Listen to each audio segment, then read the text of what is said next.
في قرية صغيرة تدعى رياضيات، كان هناك فتى ذكي يدعى سامي. كان سامي يحب التجارب، وخاصة في المطبخ.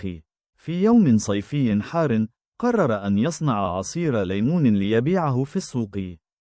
ذهب سامي إلى المطبخ، وأخذ يخلط المكونات: ليمون، ماء، وسكر. لاحظ شيئا غريبا: كلما زاد كمية الليمون، كان عليه أن يزيد الماء والسكر ليبقى الطعم متوازنا. فقال لنفسه: يبدو أن هناك علاقة بين كمية الليمون وباقي المكونات.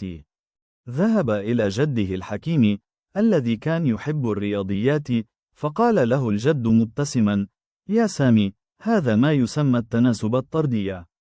يعني إذا زادت كمية الليمون، يجب أن تزيد كمية الماء والسكر بنفس النسبة عشان يظل الطعم متناسق.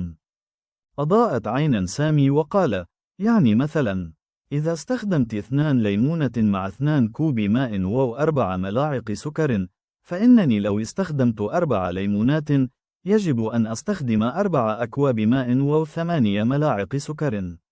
قال الجد: بالضبط، لأن الكميات تزيد بنفس النسبة، وهذا هو التناسب الطردي.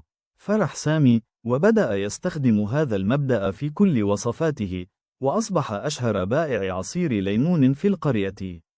ومنذ ذلك اليوم، صار كل الأطفال يقولون: إذا أردت أن تفهم التناسب الطردي، فقط اسأل سامي.